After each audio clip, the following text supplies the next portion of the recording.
Are you a high-performing real estate investor who's looking to further elevate your performance? If so, download our free guide, Raising the Bar, 5 Steps to Elevate Your Habits by joining our insider network at elevatepod.com. This guide, created by yours truly, has the power to put your transformation on autopilot and exponentially change your trajectory. Go get your free copy now at elevatepod.com. Welcome to Elevate, the masterclass where we dissect the elements of exceptional achievement and lifestyle design with a focus on personal growth and real estate investing. Now, here's your host, Tyler Chesser. Wow, I highly recommend that you go check out Chatter. It is a phenomenal book. Ethan is obviously a phenomenal psychologist and world-class individual, someone who is obviously helping us understand and tame this inner voice so that it can bring us to where we want to go instead of bring us into some ditch of a place where we don't want to be, right? Because we can go either direction, right? We have a choice, and we have a choice to harness this beautiful tool called our brain, called our mind, called our conscious mind, and we can leverage this. It is so amazing to know that there's 26 tools, and of course, scientists are continuing to uncover more and more tools for us to leapfrog our future and to become that next version of ourselves, to create this amazing real estate empire that can support our greatest desires and dreams. And it can allow us to contribute to other people. It can allow us to transform the world around us. It can allow us to be impactful, right? But it all starts here. It all starts in our mind. So what's the choice that you're making? So I want to encourage you to consider preventative mental training, right? We're talking about tools. We're talking about incorporating and integrating all of what we talked about today, making that a habit. And so I want to encourage you to identify what are your top 3 takeaways from this show today. And look, if you want me to make it even easier on you, I'm going to challenge you. What's the number one thing from today's episode that you are going to incorporate into your life? What is it that you're going to take action on immediately? Who can hold you accountable in your network? Share this with them and let them know, hey, here's what I'm looking to take action on. Here's the deadline that I'm setting for myself.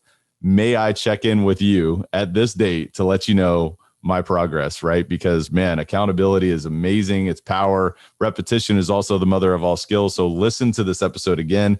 I just want to encourage you, most importantly, to take massive action and to incorporate what you learned today. But until next time, Elevate Nation, thank you so much for tuning in, and we will see you next time. Elevate Nation, welcome back. This is Tyler Chesser. I'm so thankful to have you here. And I am blessed and grateful to be sitting with Dr. Ethan Kross today.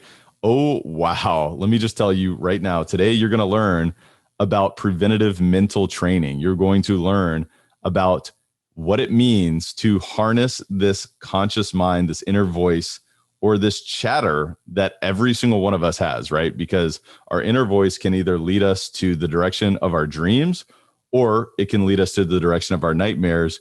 And it's all about using tools. It's all about understanding the science behind what's going on in between our ears. Today's a phenomenal day. You know, Elevate is all about mindset, mind expansion, and personal growth for high-performing real estate investors. Today is absolutely a day where we're going to understand truly all about that mindset. We're going to truly expand our minds to what's possible. We're going to truly grow as individuals so that we can compound our efforts and compound our future and step into exponential futures, right? Step into exponential growth. And I'm your host, Tyler Chesser, and I am a professional real estate investor, high performance coach. And it is my job to decode the stories, habits, and multifaceted expertise of world-class investors and other experts, such as Dr. Ethan Kross, to help you elevate your performance and lifestyle. Are you ready to take it to another level? It is time. Let's raise the bar. And before we dive in today, I want to encourage you, if you haven't done so already, to follow us on whatever podcast platform that you listen to, because we're going to continue to bring the heat. We're going to continue to bring massive value to you twice a week, sometimes even three times. By the way, I'm coming out with these solo podcasts, so I can give you some quick hitters once a month at this point. But as we continue to bring massive value, I want to encourage you to follow Elevate Podcast. Give us a rating and review, because it's extremely important for us as we continue to attract amazing guests like Ethan Kross and some of the world-class thinkers that we have in this beautiful blue planet. So if you're enjoying the show, we invite you to do that. We also encourage you and really ask you to pay it forward and share this with a friend, because the fee that we ask is really just that simple. It's just to pay it forward, just to share this episode with one person that you care about, or one person maybe that you just met, someone that you want to have a new impression on. Who is it that you would like to share this with? Go ahead and do that now, because it's 100% free. Other than that, all we ask is that you pay the fee, and that is to pay it forward by sharing this episode and this podcast with a friend. And with all that said, let's dive in. I want to introduce you to Ethan Kross, who is one of the world's leading experts on controlling the conscious mind. An award-winning professor in the University of Michigan's top-ranked psychology department in its Ross School of Business. He is the director of the Emotion and Self-Control Laboratory. Ethan has participated in policy discussions at the White House and has been interviewed about his research on CBS Evening News, Good Morning America, Anderson Cooper Full Circle, and NPR's Morning Edition. By the way, also Elevate podcast here. His research has been featured in the New York Times, the Wall Street Journal, the New Yorker, the New England Journal of Medicine and Science. And guys, with all that said, I want to encourage you to buckle up. I want to encourage you to, get your iPhone notepad out, or get your phone pad out, or get a piece of paper, because you're going to want to take notes in today's episode. You're going to want to set intentions for how you're going to transform your inner voice, your chatter. Without further ado, enjoy this amazing conversation with the great Dr. Ethan Kross. Dr. Ethan Kross, how are you, my friend? I'm doing great. How about you, Tyler? I'm fantastic. Thank you so much for being on the show. Really, really appreciate it. I'm excited about our conversation today. I'm really excited to not only to get to know you better, to get to know how you harness your own conscious mind, but how you're shedding the light on science in terms of how we can all do that better, not only for improving our own performance, but only our relationships, our fulfillment, our enjoyment of life, our happiness. So I think that this is going to be a really, really important conversation. But before we really dive into the meat of that, I would love to get some insight on you, Ethan. If you were to describe yourself in the way that maybe your closest friends or family members would describe you, what would they say about you? What would they say about Ethan? Well, they'd say extremely optimistic, so very positive guy, social, warm. You want me to get into some hobbies, or do you want me to go deeper into the personality? That'd be cool to get a look behind the curtain there. Maybe a little bit non-mainstream hobbies. I don't know, maybe they are mainstream. Cooking, cycling, like sports, like spending time with his kids, can be really, really focused when he needs to be about work. And I guess I'd also say passionate.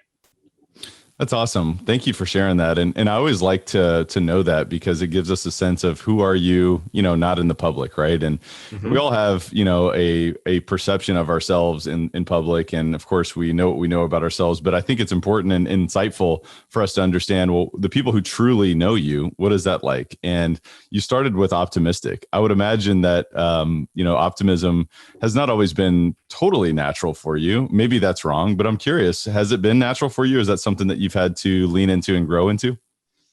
Actually, it has been something that has always been pretty second nature for me. And I think I get that in part from my parents. But I've always been a fan of looking on the bright side. A friend of mine in college, one of my best friends, I think at some point kind of pissed him off that I was always so positive. And at one point he's like, "Oh, Kross," he used to call me by my last name. "Why always so damn positive?" And I stopped and I said, because it beats the alternative. And I think by and large, the data support that having an optimistic outlook on life is linked with better performance and well-being. That's not to say that I'm unrealistically optimistic, but I do find that in many cases, there are choices that we can make about how we view the world and how we approach things. And adopting that positive outlook certainly works well for me. I should say, I think what also makes that orientation work really well is I can be really optimistic and hope for the best. And when it doesn't happen, I don't crumble. I take a couple hours or a day to recalibrate, and then I'm off to the next thing. And I think that ability to both maintain an optimistic outlook, but also really accommodate our positive outlooks don't always bear fruit, right? So sometimes the things we do in the world don't have the intended consequences that we hope for. And I think being able to manage that without really sinking is an important piece to how you can make optimistic work for you. Yeah, because Optimism. I've seen on both ends of the spectrum, right, where folks get, tied up in a negative viewpoint. And of course, that can be that spiral that I'm sure we'll get into today. And, it's really insightful to just at least observe from the way that you're describing your optimism in terms of maybe a little bit of a mental dexterity where you've got the ability to bounce back, right? When things don't go your way over time, you can bounce back and you can get back on track. And so we've got to check in with, are we going, which spiral are we going in, the negative or the positive? And so I want to get into some of this preventative training and all of this today. But before we get into there, I'm actually really curious, where did your fascination arise from, with psychology and even in particular, controlling the conscious mind? I mean, where did that come from in particular?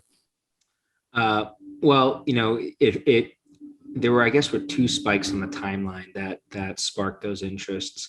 The first was very apparent to me when it happened, and the other one only became apparent in retrospect. So what I mean by that is when I think about it, I became interested in psychology probably when I was 3 years old, because that's when my dad started talking to me about psychology. And he was an interesting character, not formally educated in any intense way, didn't graduate, college dropout, held a bunch of different sales jobs throughout his life, but loved two things: the New York Yankees and Eastern philosophy. And so he would be reading voraciously and meditating and just talking to me about the things he was reading from the time I was really young. And part of those things he was reading about had to do with psychology, and in particular, how to, when you find yourself stuck and dealing with adversity, what do you do in that situation so that to get unstuck? And we talk about different kinds of tools that different cultures have talked about over the years. And so that had been part of my upbringing growing up, just those kinds of conversations. When I went to college, I didn't plan on becoming a psychologist, where I grew up in a part of Brooklyn, New York, more or less, like blue collar, middle class. And if you did well in school there were basically two career paths that were presented to you. You could become a lawyer, or I like to affectionately refer to the second one as you could become a real doctor. And but by what I mean by that is the kind that has an MD, not a PhD, after your name. But when I got to college after a semester, I realized that neither of those were the paths for me. And I took my first psychology class, second semester of my freshman year. And about halfway through the course, we got to the topic of introspection. So turning your attention inward to deal with life's troubles. And when we got to that topic, on the one hand, I saw lots of evidence showing that a lot of people really benefit from introspection. This ability to use our mind to weigh in on our problems, this is a uniquely human attribute that serves us well, right? Like, it distinguishes us from all other species, lets us do these crazy things like develop vaccines in a few months to save millions of people and build spaceships to blast us off into outer space. But at the same time, this ability to introspect, to reflect on our problems, also gets us into deep, deep trouble, leads us to get stuck in negative thought loops characterized by worry and rumination, which fuel anxiety and sadness and anger. And so for me, the real question became, well, why is it that sometimes we could tap into this capacity to use our mind to solve our problems, but at other times, using that tool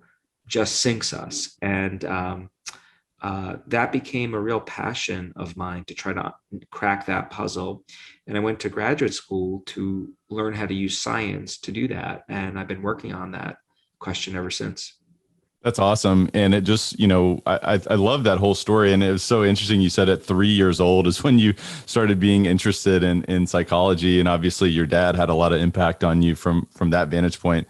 And it just makes me think of my own background. And I'm sure many of the listeners, it's making them think about their own background and encountering this inner voice and encountering this constant chatter, right? Which you've coined it as, in terms of chatter. And you talk about getting unstuck, right? Your dad was almost passionate about learning more and going deeper so that he could understand how to get unstuck. And I'm sure many of the listeners are saying, well, yeah, I'm interested in up leveling my mindset or getting more clarity on how to, toe this line behind using our mind to solve problems versus allowing it to get to the point where it sinks us, right? So when is that point where our mind or our inner voice or this chatter becomes a liability versus an asset, right? When does that happen? Yeah. So why don't I start by providing listeners with a very quick, hopefully engaging vocabulary Beautiful. lesson here to try to just kind of lay out the terrain. So at the broadest level, the first thing to think about is the idea of self-talk, of or our inner voice. And what does that actually mean? Well, when scientists like myself use that term inner voice, what we're talking about is our ability to silently use language to reflect on our lives. This ability to silently use language to reflect on our lives is a veritable superpower. It lets us do lots of different things that are essential, not only to our ability to function in the world, but I would argue to our ability to thrive in the world. So let me just rattle off a few of the functions that our inner voice allows us to do. At the most basic level, our inner voice lets us keeps verbal information active in our heads. So if you go to the grocery store and you got a grocery list, you don't have your phone with you or the list, and you want to remind yourself, hey, what's on that list? You're using your inner voice to tap into that. So I go to the grocery store, it's cheese, yogurt, eggs, the pretty Spartan diet. My kids don't like that. That's your inner voice. If you're reminding yourself what's on your to-do list silently, you're using your inner voice. So our inner voice is part of what we call our verbal working memory system, basic system that is essential to the operation of the human mind. We use our inner voice for lots of other things too, though, like when we are simulating or planning for the future. So before I give a big presentation, I'll often rehearse in my head what I'm going to say, using my inner voice to do that. Many people, before they go on dates, report, hey, what am I going to say if they ask me this, or how am I going to open things up? Or I would imagine in, the development and real estate world, like a lot of your engagements with other people, you've got to give presentations and engage in negotiations, simulating how you're going to approach those situations. That's something that we are uniquely equipped to do as humans. It serves us really well, and our inner voice makes it happen. The final thing that our inner voice lets us do is make sense of our lives in ways that really impact our understanding of who we are. So, not every deal we go after do we land, right? We get rejected. And when we experience those kinds of unexpected negative events, what often happens is we turn our attention inward to make sense of, why did this happen? Does this mean I'm not good at my job? Am I a bad person? And what we end up doing is we create these stories to explain what happened to us. And those stories really impact our understanding of who we are. And your inner voice helps you do that too. So inner voice is helping us do lots of really important things. Now, here's the catch. Here's the rub. Sometimes when we experience adversity and we turn to this inner voice, rather than coming up with that wonderful story that makes it all make sense and lets us move on with our lives, we end up getting stuck. We end up spinning. We get stuck in a negative thought loop where we're worrying or ruminating about stuff or thinking about the worst case scenarios. That's what chatter is all about. It is the dark side of the inner voice. It's incredibly common. Most people that I've talked to over the past 20 years that I've been researching this have experienced chatter at one moment in time or another. Many people experience it every day. And that's the real puzzle that we want to try to solve, is when chatter strikes, what can we do not to silence or get rid of our inner voice? That would be a really bad thing to do, given how beneficial it can be for us. But what can we do to harness that inner voice, to get unstuck from the chatter and instead free up this amazing capacity we have to talk to ourselves and make it work for us rather than against us. So that's really the broad terrain. One other point I want to just get in there, because I think it's really important, is there is a difference between chatter and negative thinking. So chatter refers to getting stuck in a negative thought loop. You're trying to solve a problem, but you can't stop focusing on the negative, and you want to stop focusing on the negative, so you keep on focusing it over and over again. So the visual is like being a hamster on one of those exercise wheels. You're running, you're not getting anywhere. There can be value from experiencing a fleeting negative thought, like, oh, I screwed that up, that was really bad. And then you learn something from that and move on with your life. And so we don't want to rid ourselves of negative thoughts. They can serve a really useful function. We want to rid ourselves of chatter. And almost taking it a step further, it's like the negative emotions can bring value too, right? So if you have an experience that, is a learning experience, and maybe you could have presented your argument, let's say you're in a negotiation and you presented your argument in the wrong capacity. Maybe you didn't ask enough questions and you're learning something, and maybe the deal didn't go the way you wanted it to. There's value in experiencing that negative emotion, but it's about not staying there, right? So not ruminating, correct? That's exactly right. Negative emotions in small doses are elegantly adaptive, right? We evolve the capacity to experience negative emotions for a reason. When I experience a small ping of anxiety before a big presentation or a big project that's due, that's really useful because it mobilizes me to get to work, to stop, watching TV or fooling around with my kids and actually do the job that needs to get done. There, just to drive this point home a little bit further, I think it's worth doing because a lot of people think that the goal should be to rid themselves of all negativity. And I think this would be disastrous for us as a species if we were to do that. There are kids that are born each year through a unfortunate quirk of genetics. They're incapable of experiencing physical pain. So, when they put their hand on a stove, they don't feel the painful impulse to pull their hand away. When they're scratching a mosquito bite, right, there's nothing that's telling them to stop scratching it if they scratch too hard.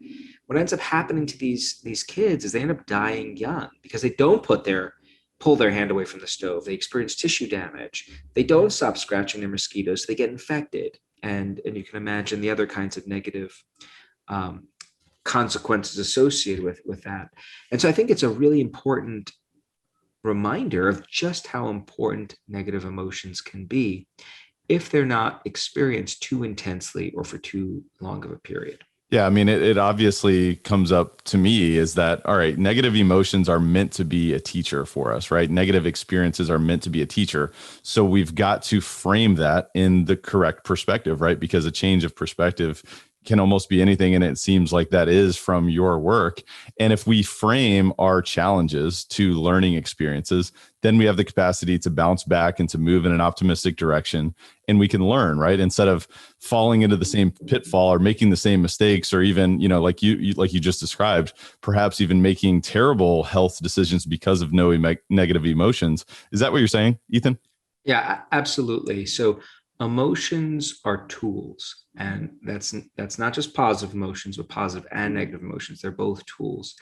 And what we want to figure out, I think that one of the real challenges we face as people is figuring out how to master the usage of those tools.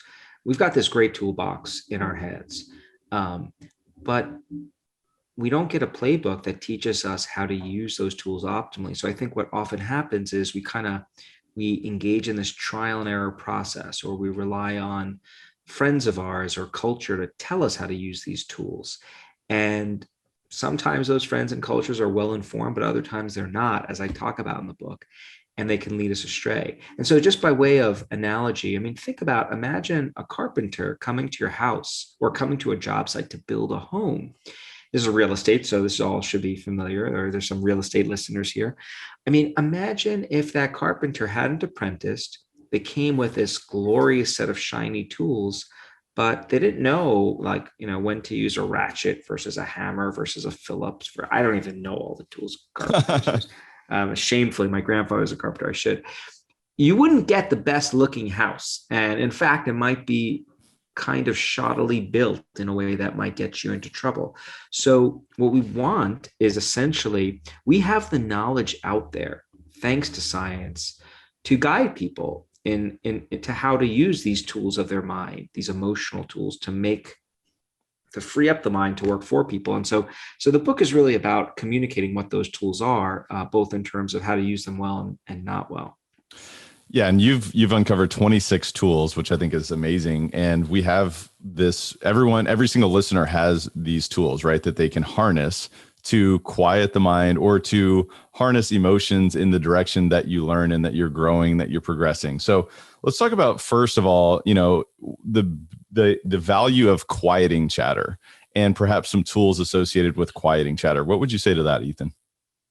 Well, so to understand the value, we need to understand what chatter does to us. So what are the pain points? And there are three big ones. I think of chatter, by the way, as one of the big problems that we face as a people. And I'm not trying to exaggerate things there. After reviewing the data, I really do think this is a huge problem, because chatter impacts three domains of life that I think in many ways make life worth living. So the first thing that we know chatter does is it undermines our ability to think and perform well at work. And just to give listeners an example of that, I'd encourage them to think about a time where they tried to read a couple of pages in a book, but were worried or ruminating about something. Many people have reported being in that experience. And what they often say happens is they read the 3 or 4 pages. They're sure that they've read the words, but they don't remember anything by the time they're done because their mind was somewhere else. Their attention wasn't fully directed at what they were trying to do. Their mind was off in another place. We have a limited ability to focus on things at any given moment in time. And if all those attentional resources are being soaked up by our chatter, it doesn't leave a whole lot left to devote to our jobs or even our sports. And so thinking and performance at work, chatter hits that. Chatter also undermines our relationships. It can create friction in our relationships with other people. And there are a few ways it does that. One way has to do with attention. You're on a date or having dinner with someone. They're telling you about their day and your mind's somewhere else. And so you're not really listening. That can create friction. Another way chatter undermines our relationships is when we experience chatter, we're intensely motivated to share what's streaming through our head with other people, usually to get help. The problem is we find other people to talk to, and then we tell them about our problems, and then we keep on telling them about it over and over and over again because they're reverberating in our heads. So we keep on presenting it to other people, and that can create problems because there's often only so much even our most well-intentioned and loving friends and colleagues can endure. So relationship problems. And then finally, physical health. We often hear that stress kills. That's not exactly true. We know that the stress response is a useful response when you're experiencing a threat. The ability to quickly approach or avoid, super, super helpful. What makes stress toxic is when our stress response goes up and remains elevated chronically over time. And that's precisely what chatter does. We experience a stressor, we leave the situation, we keep on thinking about it over and over in our heads, essentially recreating that stressor in our body. And that's how you get things like chatter predicting cardiovascular disease and certain forms of cancer and a host of other negative maladies. So why does quelling chatter matter? If you care about thinking and performing well at work, if you want good quality relationships and good physical health, that's why quieting chatter matters. The good news is, as you said, there are lots of things people can do to manage this chatter, lots of tools that are out there that science has unearthed. And so if you do experience chatter, those negative consequences I just described are not necessarily in your future. Hey guys, just a quick word from our sponsor, and we'll be right back to the show. This episode of Elevate is brought to you by CF Capital, and you know how much I love real estate and how it can be a vehicle towards creating any outcome that you want in your life, which is really why we created CF Capital. It's a real estate investment firm that focuses on acquiring and operating multifamily assets that provide stable cash flow, capital appreciation, and a margin of safety for our investors, for our partners, and for the people that we serve. Our team leverages its expertise in acquisitions and management to provide investors like you with superior risk-adjusted returns while placing a premium on preserving capital. Our mission is to provide property investment and asset management solutions to help investors maximize their returns by investing in high-value multifamily communities. Our philosophy is that we can elevate communities together through this process. And I want to invite you to go check out cfcapllc.com because we have a free ebook that's called The Bottom Line, the 10 ways to increase cash flow in an apartment complex. And I want to tell you that this is a value-packed ebook. So I want to invite you to go check that out right now at cfcapllc.com. I think you're going to get a ton of value just from reading this, whether you apply it to your own business or whether you educate yourself further on what it would look like if you invested with CF Capital. So go check that out at cfcapllc.com. Again, that's cfcapllc.com, and enjoy the rest of the show.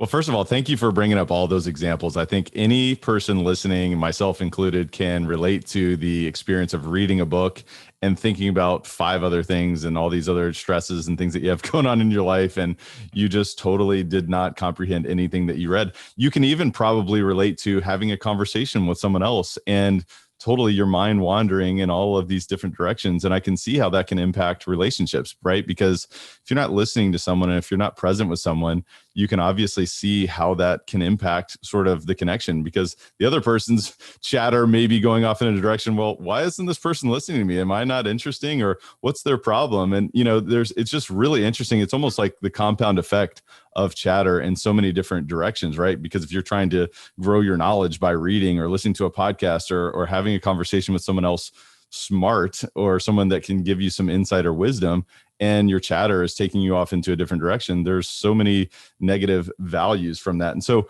when I think about the tools, right, now we can focus on what can we control, right? So there's many different things. Obviously, one thing that I would love to get your take on is, I believe this is really interesting, is mental time travel. Could you talk a little bit about mental time travel and how we can harness that tool to not only control our conscious mind, but move forward in a positive direction?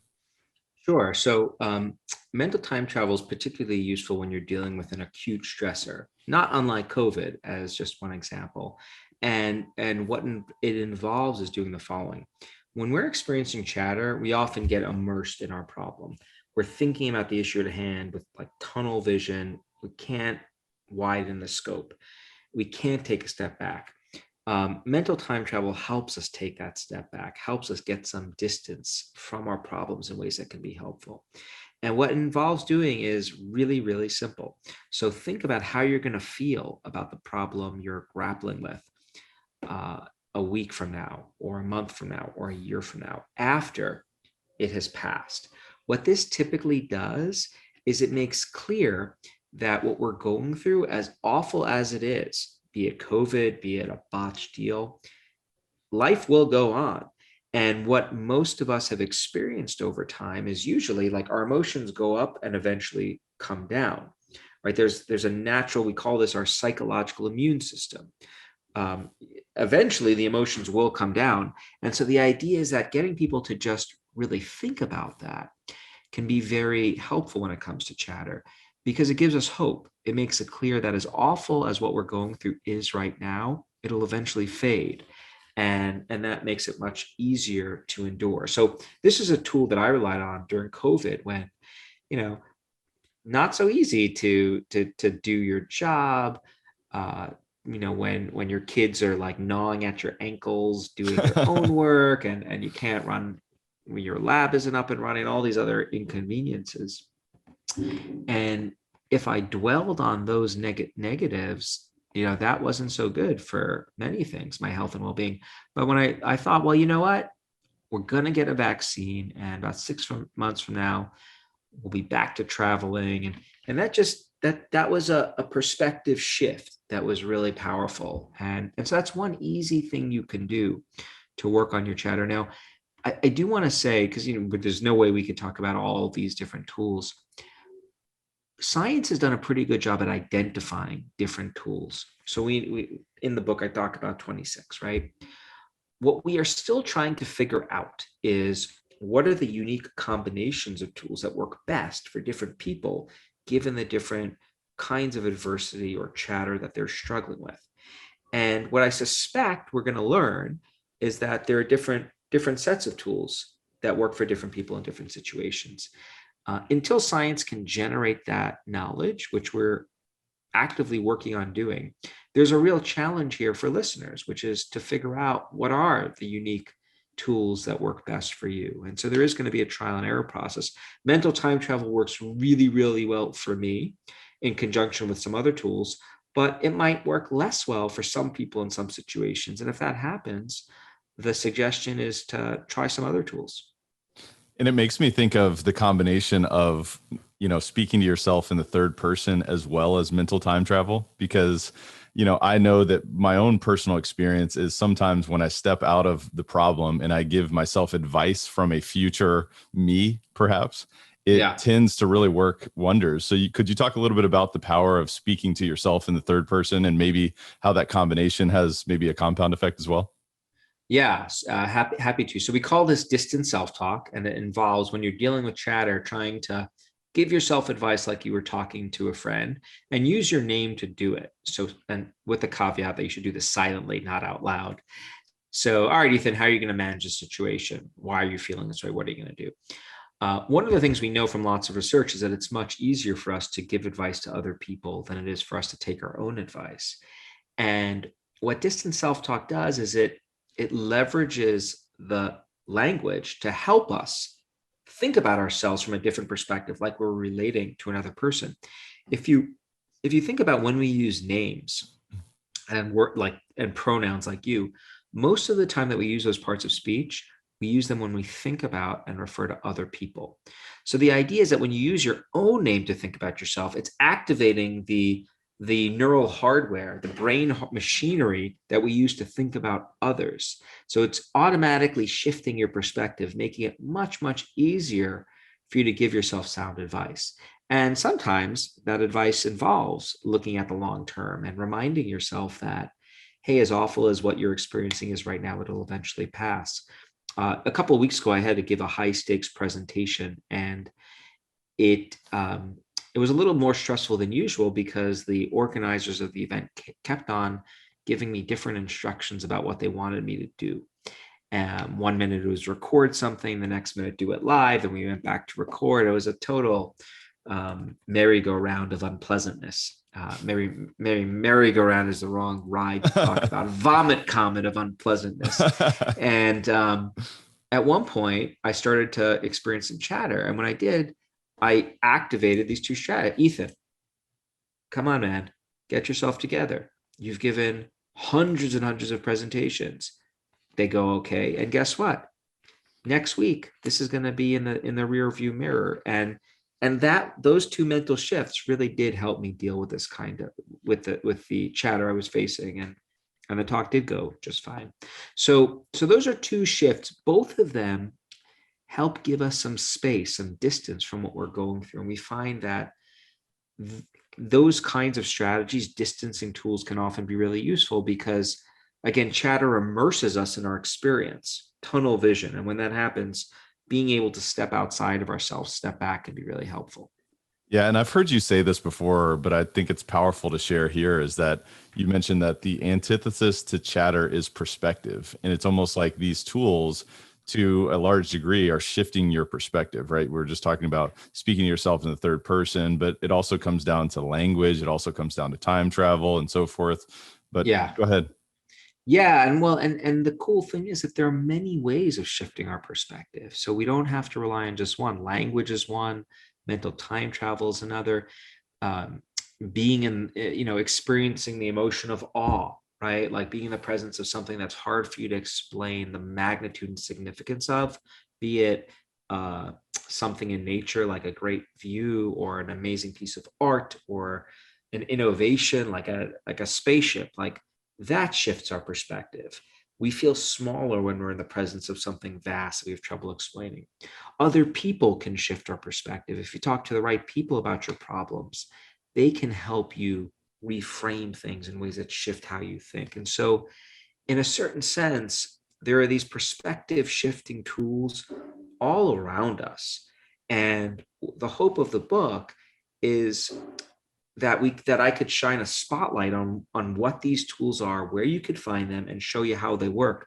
So you don't just have to wait to stumble on them in your lives, right? So some people figure some of these things out just by living, but it doesn't have to be that haphazard. We know what these tools are. We know how they work. So here they are. And here's the science that explains how they work. And here's how you can use them in your lives. I think it's so important because, especially for folks who are real estate investors, entrepreneurs, you're encountering problems constantly, right? You're encountering challenges in your environment. And I feel like our community, our chatter may be louder than most. And perhaps maybe we're just in tune with that. And so we've got to really engage in these type of conversations and these types of learnings and engage in our own practice to continue to grow and to compound our own encounters with this chatter and with this inner voice. And there's other tools, right? You've talked about the tools in your book, which of course we'll put a link in the show notes to chatter, the voice in our head, why it matters, and how to harness it.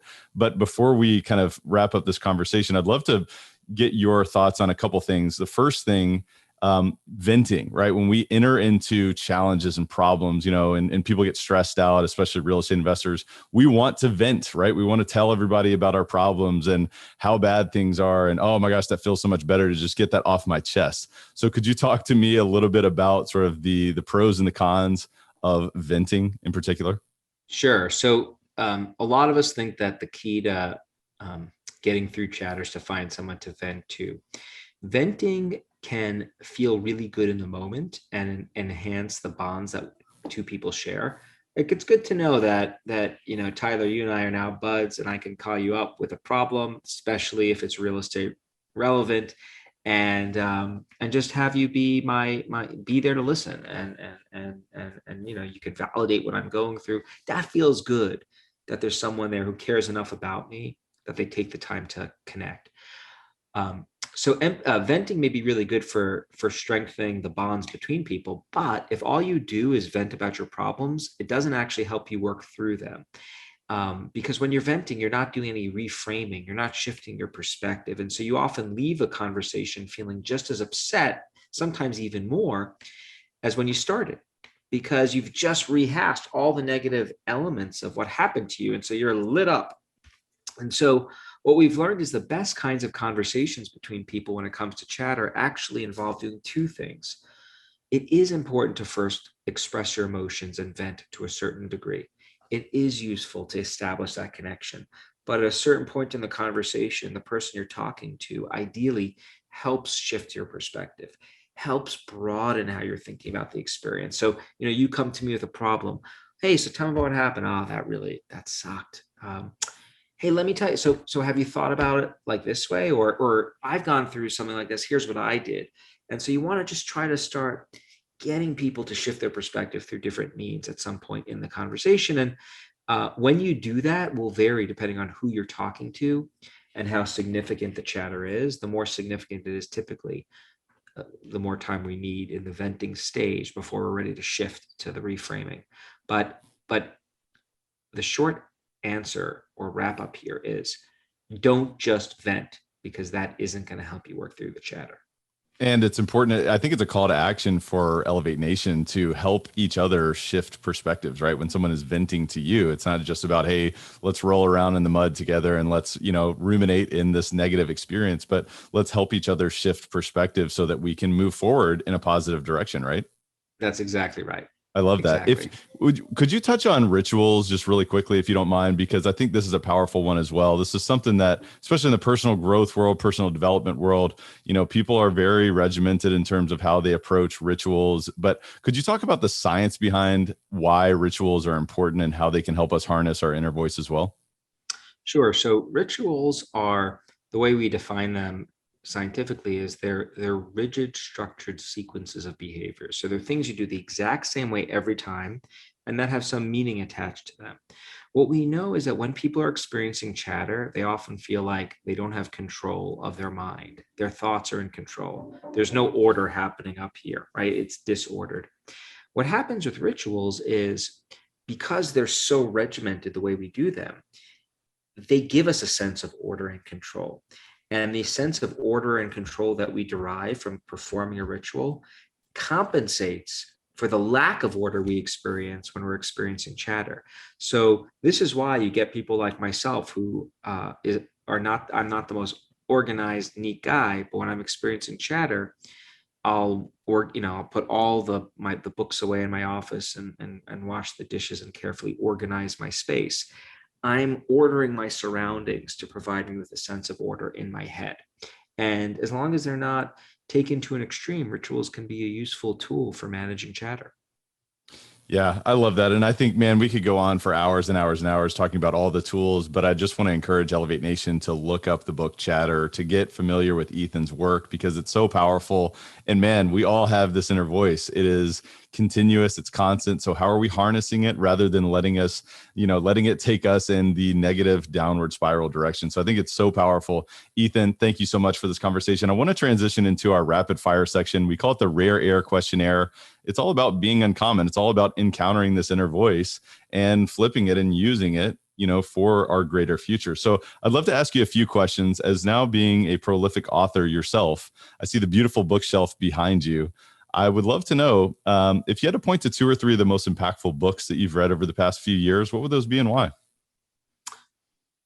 So Viktor Frankl, Man's Search for Meaning. This is a book that I first encountered in graduate school, and I read it every year before I teach. It's a story of a psychiatrist named Viktor Frankl who had everything taken away from him before World War II, was put in a concentration camp, but managed to not only survive, but thrive after it. And he did it by finding meaning. And I think it's an important reminder of the power that we all possess to reframe how we think about adversity in ways that allow us to thrive.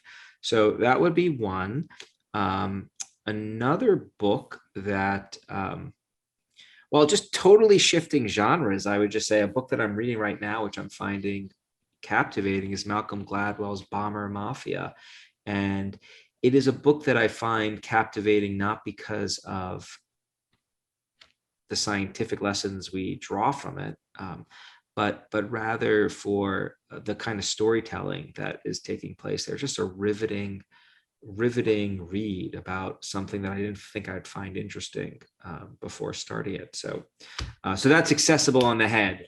So a classic and a contemporary. That's awesome. And Malcolm Gladwell is one of those authors that, man, really strengthened my love for learning and reading, because I remember reading The Tipping Point probably 12 years ago. And I was like, man, this is amazing. This is an amazing author and somebody who really digs deep and helps you understand. But I think it's also illustrative to just go back to your first recommendation on Man's Search for Meaning. I mean, books can be a tool for managing chatter, I would imagine, to a certain degree, right? You've got references to see that other people can find meaning and purpose through massive challenges. Is there anything that you would add to that?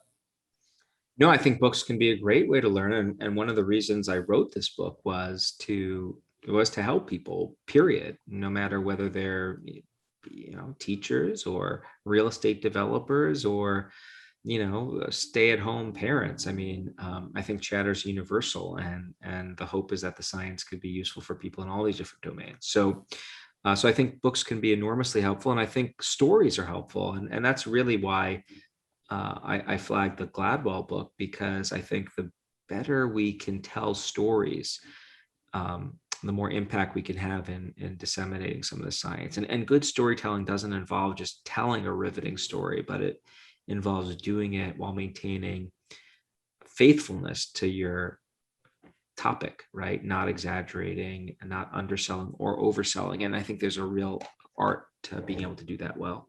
That's awesome, man. I just want to acknowledge your commitment to continuing to serve other people, whether it's through storytelling, continuing to raise your own effectiveness, continuing to uncover new science, new insights, so that, everyone can understand what's going on between our ears, because look, we all have this blessing, but let's not let it be a curse.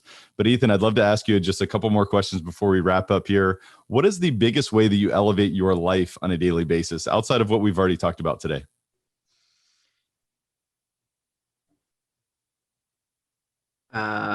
Spending time with my kids is a personal elevator. It's easy. There's always work, and I love my work. I'm passionate about it, but being able to connect with my two daughters and experience the world through their eyes is something unique and special, and a reminder of just how fortunate I am to be a parent.